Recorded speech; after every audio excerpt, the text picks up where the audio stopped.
Here's the tea. Javier Mille, the guy with the truly best profile picture of all time. Sheesh. There's a lot going into this, but I'll say the recent events that happened. So he had a sister of his embroiled in a government corruption scandal, where she was caught on text promising the ability to do certain things for money, unlock certain connections or rights that she shouldn't be doing. And so this caused him to lose some popularity. And that caused his party to lose a relatively unimportant small local election. But it was a harbinger. And then investors who were already a little shaky on Argentina were now even shakier because it felt like, okay, well, this guy's going to, first of all, there's corruption, but second of all, he's probably going to lose. So that's going to cause another whiplash in an entirely different direction for Argentina. And we're already uncertain about what's going on now. So investors start pulling their money out of the peso, the Argentinian peso. So once people start pulling their money out of the peso, it makes the peso weaker. So that the currency starts to devalue.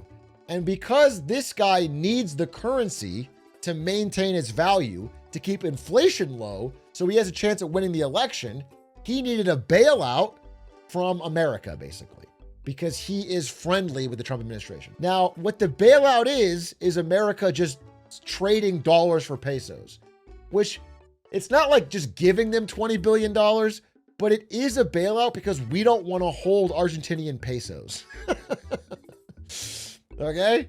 Like, if it all works out and the economy of Argentina goes up, then it's not a bailout. We'll get our money back and it's fine, or even have an increase. It's not necessarily a bailout, but because we're holding those pesos and this could get worse, it's a big risk. And yeah, I think they're asking for another 20 billion, so it's probably 40 billion now.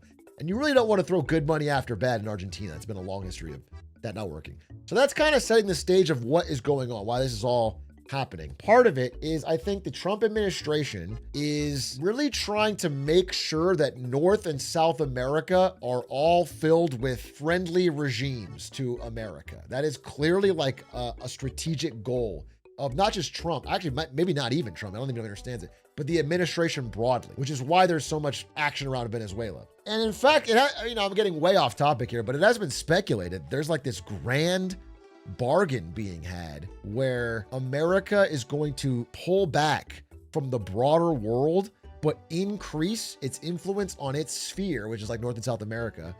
And it's like a grand trade where they're going to stop supporting Taiwan and basically allow China to increase their influence there. I mean, I've seen some really compelling reading on this, and it lines up with some of the facts. Like, for example, I'll pull this up. Trump, just a month ago, canceled $400 million in Taiwan military aid. The idea is that there's like been a tacit handshake agreement to turn this unipolar world into a multipolar one, where we give and take certain things. This is like, by no means confirmed and all will change, but this is like a grand theory that I've heard. Anyway, let's focus back on Argentina. So let's see what this video says. He's MAGA all the way. It's make Argentina great again. President Trump has announced a $20 billion deal to rescue Argentina. After initially devaluating the peso, he wanted to keep actually a stronger peso in order to help bring down inflation. He was successful in that regard. To do so, Mille first used a so-called crawling peg, where he steadily devalued the peso every month,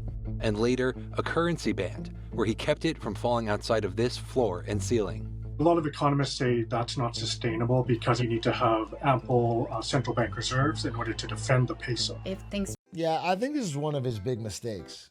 He was a real like short-term pain for long-term gain guy. We're going to rip the Band-Aid off. But when it came to actually ripping the Band-Aid off and letting the peso go to its true value, which is terrible, which is low, he wouldn't do it because he wanted inflation to stay low because it was good for him politically. He probably had a window he could have done this right after getting elected, but then he didn't do it. And then the inflation came down. He got a lot of praise for that. So he got kind of stuck. Now there's a lot of problems with that because the peso is artificially overvalued, which again is bad for their exports. It only helps those that already have money. They're spending most of it traveling abroad. Wouldn't people ride if the peso went towards zero? Probably now. But again, when he was elected, he kind of had a mandate because of how bad.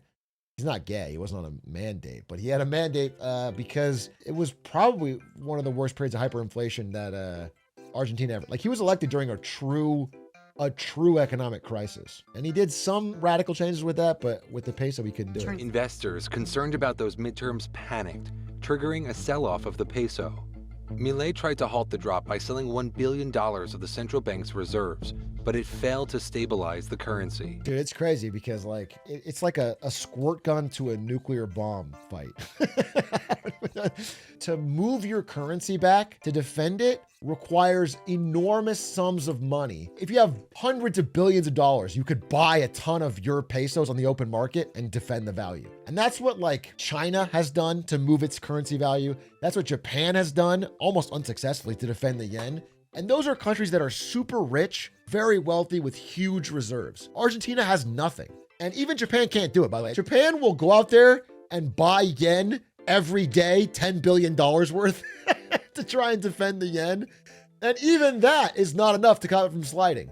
So the idea that Argentina can do it with nothing is crazy. They don't have that power. They don't have that capability. They don't have enough firepower. To the people of Argentina, we're backing him 100%. We think he's done a fantastic job. The announcement immediately calmed markets in Argentina, but backfired in the U.S. So I get up one morning, I turn the news on, and you give $20 billion of taxpayer money to my competition. The same day Trump floated a bailout, Mille announced a suspension of export taxes on most grains. And China, which has not bought any American soybeans this year, purchased millions of metric tons of the crop from Argentina. This is the real part, and what I want to talk about is this is what Scott Bessent's leaked DM was doing. It's here's what's backfiring. That's why all this trade stuff from Trump is so stupid and so, it's like hitting yourself in the face with a rake or own goaling every few minutes. But so look, imagine you're Argentina, right? Not even Argentina. Let's say you're just a person, okay? And you have one friend that gives you a handout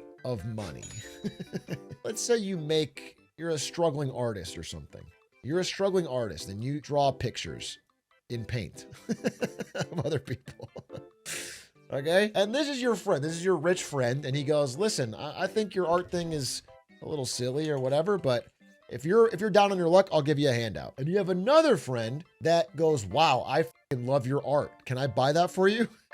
For, $100? This person is establishing an economic relationship. This person is now your biggest client. Now, in the immediate short term, you need this bailout money to keep going. This is important. And so you're tied here. But in the long term, all this bailout money has done is let you keep going to establish an economic relationship with the biggest enemy of this person.